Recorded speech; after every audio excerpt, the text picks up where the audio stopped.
In this episode, I want to try a couple of things a little bit differently. Instead of focusing on only one poet, I want to let you hear an approach that several poets are taking that is an element in creating a certain effect that I think of as enchantment, and more on that after you've heard these. And at the very end, also for those poets in the audience who want to see if they can try something like this on your own, I'll be giving you a totally optional prompt to generate a poem that does some of what these poems do. So before revealing the poets, I want you to just listen to a handful of poems that are all sharing in this particular craft element that you will hear. June rain. The rain of the white valley, the clear rain, the rain holding the whole valley while it falls, the mountain rain, the high rain onto the mountain as it rained on the mountain on the night we met, the many days rain, shadowless rain, blowing from the long eaves to go on falling, the rain whose ancestors with no names made the valley, the nameless shining rain whose past lives made all the valleys, the author of the rivers with unchanged and final voice, the rain that falls in the new open streams, running down the dirt roads on the mountain, the rain falling hour after hour into summer, the unexpected rain, the long surprise, the rain we both watch at the same window, the rain we lie and listen to together, the rain we hear returning through the night, the rain we do not hear, the open rain. And the next one is called Casita of the Lament. I have shut my balcony because I do not want to hear the weeping, but from behind the gray walls, nothing else is heard but the weeping. There are very few angels that sing. There are very few dogs that bark. 1,000 violins fit into the palm of my hand. But the weeping is an immense dog. The weeping is an immense angel. The weeping is an immense violin. The tears muzzle the wind. Nothing else is heard but the weeping. Next up is 43 Rue de Saint-Ange, a street address in Paris. There was a book full of fallen leaves that had not been read. There was a chance. There was a chair near a window, a lamp. There was a sky of hammered tin with a few thin clouds in it, some birds. There was a chance. A noise in the courtyard like rain and the clatter of keys. A stairway being climbed in both directions, curved and steep, and several clocks at once, and everywhere bridges, a river like smoke. There was a taxi moving slowly through the streets, the city blurred, a stairway being climbed in both directions, curved and steep, a door behind which jazz was playing softly, candles burned. There was a taxi moving slowly through the streets, the city blurred, a rosary of longing being fingered bead by bead, a door behind which jazz was playing softly, candles burned, and little tongues of flame cast into mirrors and thrown back, a rosary of longing being fingered bead by bead, dusk, the curtains gathering their shadows, and a bed, and little tongues of flame cast into mirrors and thrown back. There was a chair near a window, a lamp, dusk, the curtains gathering their shadows, and a bed. There was a book full of fallen leaves that still has not been read. And finally, Domination of Black. At night, by the fire, the colors of the bushes and of the fallen leaves repeating themselves, turned in the room, like the leaves themselves, turning in the wind. Yes, but the color of the heavy hemlocks came striding, and I remembered the cry of the peacocks. The colors of their tails were like the leaves themselves, turning in the wind, in the twilight wind. They swept over the room just as they flew from the boughs of the hemlocks down to the ground. I heard them cry, the peacocks. Was it a cry against the twilight or against the leaves themselves, turning in the wind, turning as the flames turned in the fire, turning as the tails of the peacocks turned in the loud fire, loud as the hemlocks, full of the cry of the peacocks? Or was it a cry against the hemlocks? Out of the window, I saw how the planets gathered like the leaves themselves, turning in the wind. I saw how the night came striding like the color of the heavy hemlocks. I felt afraid, and I remembered the cry of the peacocks. So if you were sitting in front of me here in this room right now, I would first ask you if you noticed anything just physically in your body that maybe felt different after hearing these poems than before. And sometimes people have said they felt calmer, they felt more relaxed, although I know the tone of these poems is not the same uniformly. But if you did feel something like that, it probably has a lot to do with this one element of craft or technique that all of these poems share, though they do it in really different ways. And the reason that I think of these as poems of enchantment is because they have in common with that middle syllable of that word something that is very true with chanting or with other kinds of meditative practices, and that is a very strong element of repetition. June Rain, the first poem I read, is by W.S. Merwin.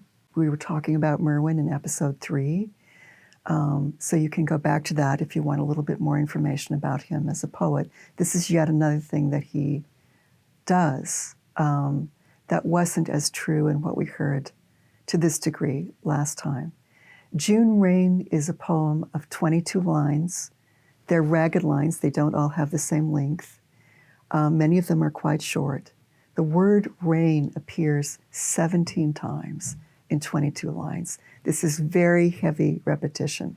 I've even been in workshops before where if I had one repetition, sometimes my workshop mates would get on my case for it.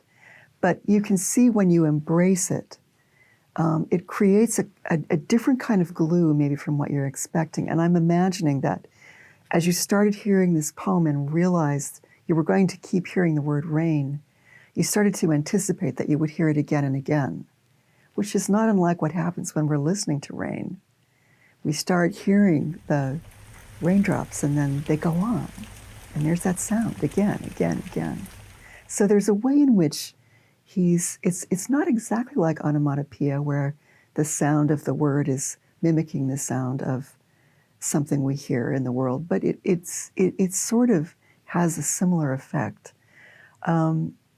And because we're going back and back and back and back to this word, I think it's one of the things that helps us to create a different sense of, a different kind of bubble of focus.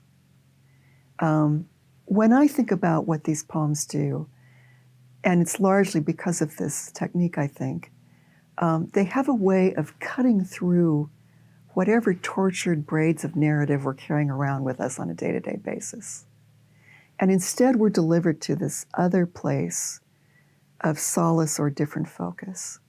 If you look closely at this poem, you will also start to notice that in addition to the word rain, there are a number of other watery words in there. There are rivers, for instance, and there are other words that repeat, like mountain and valley. Just as a side note, this is technical, the kind of repetition he's doing with this word is what gets referred to as a repetend, R-E-P-E-T-E-N-D, in which just means we're going to hear the word again and again, but it doesn't always come in the same place in a line, and it may or not come in every line, and sometimes in this poem it comes up more than once in a line. All we know is we're going to keep hearing it again and again. The next poem, Casita of the Lament, is by Federico Garcia Lorca, which I'm sure some of you recognized.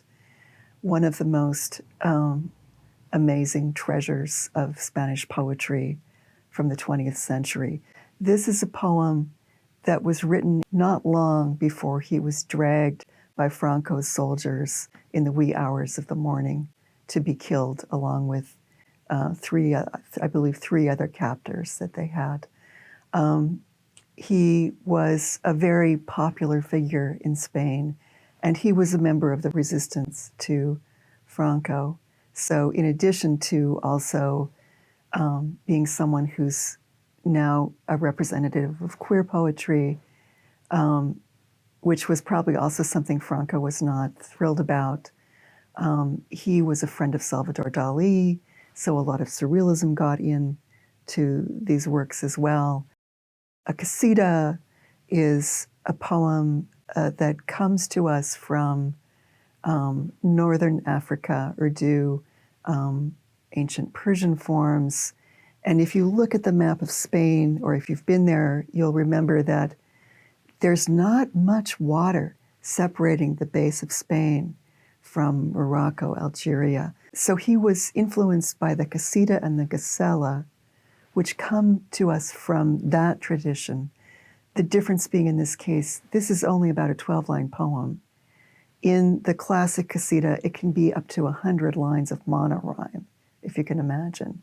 It's typically a poem of a journey where someone is abandoned or somehow manages to feel exiled from their group and then has to adventure back to home with some boon to deliver to the tribe, if you will, at the end.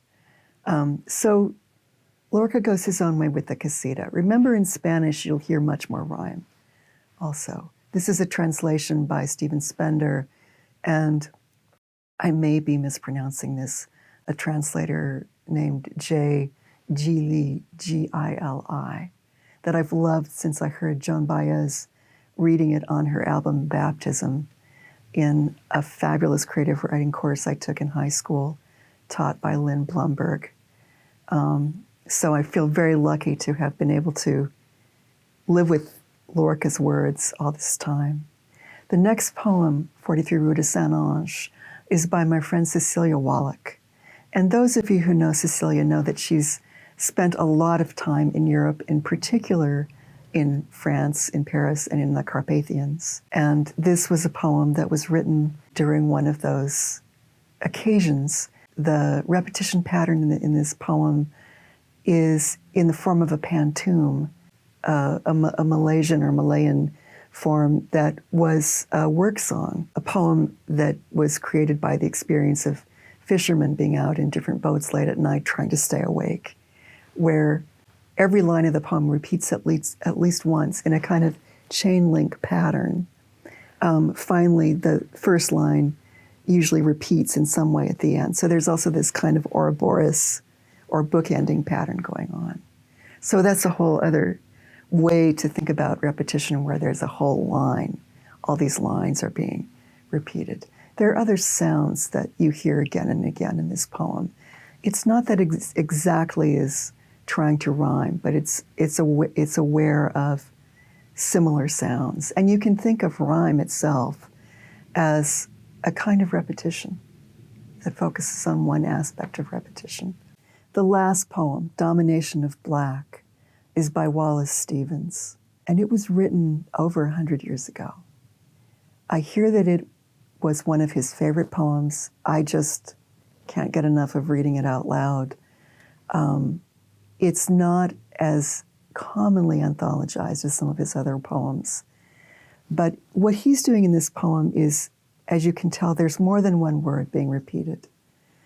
To me, it almost feels like it's influenced loosely by the sestina, which is another form that repeats the end words of the initial stanza in 6 more stanzas and then a 7th shorter one. I'm not going to go into that form right now too much, but this is one where there are multiple words being repeated.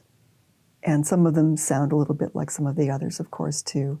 To go back to the Casita of the Lament for a moment, because I didn't quite complete this, the main word that you probably notice being repeated in that poem, 2 words, the weeping. And then in addition to that small phrase, which comes up, I think, something like 6 times in 12 lines, it's very frequent, there's also a pattern of parallel construction going on, so that you hear phrases that repeat, but the ending words are different. So your ear starts to tune into, when will I hear that again? When will I hear that again? Some of the other activities, besides chanting, that involve this kind of focus on something that's repeated heavily are, believe it or not, knitting. Although I've also had experiences that are quite unmeditative with knitting, where if I make an error, I have to take my knitting out and it's kind of vexing. But you can get into sort of a rhythm with that. And even think of running. You have to pay enough attention not to trip on the sidewalk or something if you're outside. But basically, there's this rhythm and, putting one foot in front of another and another and another. Meanwhile, you have sort of a loose attention around everything in your peripheral vision. So even though this approach goes a little bit beyond a poetry of night per se, using this element of craft this way is something that can allow us to enter a slightly unusual form of consciousness that feels a little bit more liminal, a little bit more alpha than beta. And I think it's a way that you can just kind of calm down and come into yourself and get transported at the same time. Before I go on to giving you, should you want to try it, a way in to an exercise that might produce something like this, I want to read you one more poem by Merwin that uses a repetend, that same technique of repetition as in June Rain, but to opposite ends. This is a poem, I think, that instead of entrancing us, enchanting us, pulling us into this place that feels almost like we're entering a spell, it shakes us up, it wakes us up. And it's called What is Modern? Are you modern? Is the first tree that comes to mind modern? Does it have modern leaves?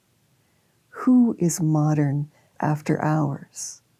At the glass door of the drugstore, or within sound of the airport, or passing the animal pound where once a week I gas the animals. Who is modern in bed? When was modern born? Who first was pleased to feel modern? Who first claimed the word as a possession, saying, I'm modern, as someone might say, I'm a champion, or I'm famous, or even, as some would say, I'm rich, or I love the sound of the clarinet. Yes, so do I. Do you like classical or modern? Did modern begin to be modern? Was there a morning when it was there for the first time, completely modern?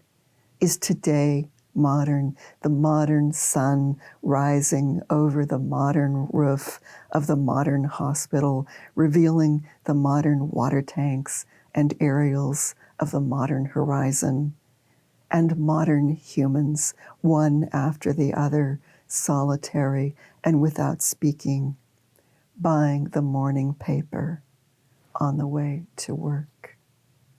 I don't know if, as a child, you ever got into that crazy habit of saying one word again and again and again and again until it almost didn't make sense anymore. That's what happens to me when I read this poem.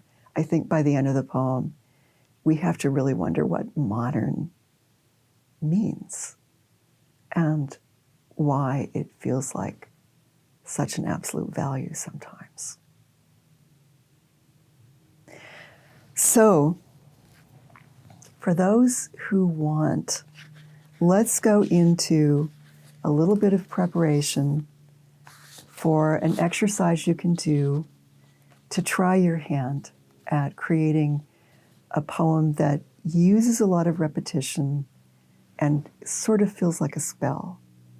And what I'm going to do is I'll just give you slowly a set of instructions that you can do in real time to generate first a word bank that you're going to use in this poem. And then I'll leave you with a small set of instructions about how to continue.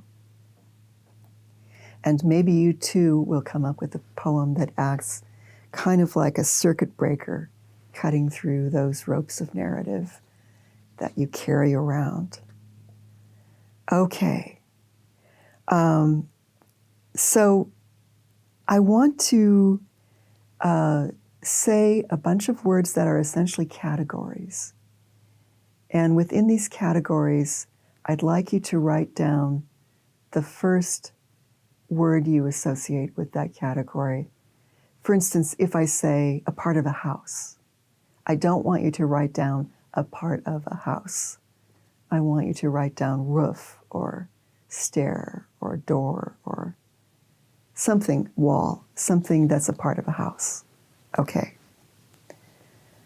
A part of a house, a season, a musical instrument, a part of the body, a color, a piece of clothing, a unit of time, decade, hour, century, minute, something like that. A time of day, like dusk, dawn, evening, noon. A body of water, not by its formal name, but lake, ocean, pond, ditch, river, moving or still. A part of the face, a type of tree, a kind of precipitation or weather, snow, rain, wind.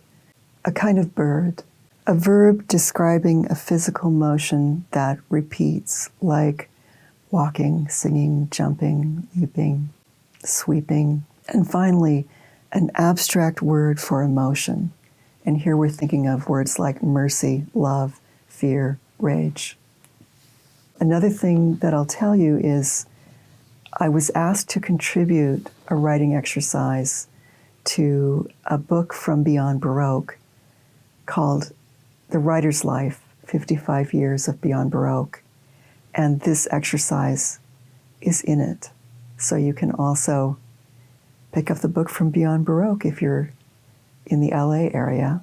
I'd like you to select one of these words, and the only rule is it cannot be the abstract word for emotion, which must appear only once in the poem. But any of the other words, choose one of them and commit to writing a poem of roughly between 15 and 25 lines. It can be a little shorter if you want, where you're going to repeat that word in at least 3/4 of the lines. Like if you had a poem of 20 lines, you would want to see that word at least 15 times. This is a lot of repetition. And then try to use all of the other words in your word bank at least once, as well as other words.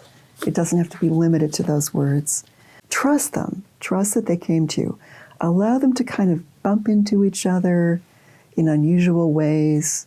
Perhaps your color ends up modifying a face or a tree in a way that you wouldn't expect it to. I like to think of encouraging everybody to think about that David Byrne title, Stop Making Sense. Trust that you will be making sense, but don't worry about logic. This is not a story poem. It is not a rhyming poem. It is just a poem where you allow yourself to fall into all of this kind of skein of words that you've come up with, and allow yourself to swirl into them. Allow yourself to fall into your own spell of whatever these words want to make. I like to recommend that you try to complete your first draft in 20 minutes. And it's because when you have a little bit of a time limit with this one, you won't overthink yourself. You won't edit yourself out of business. But you'll allow the play of the words together to guide you into something. And then, of course, after that, you can revise to your heart's content. So should you choose to take this on, enjoy.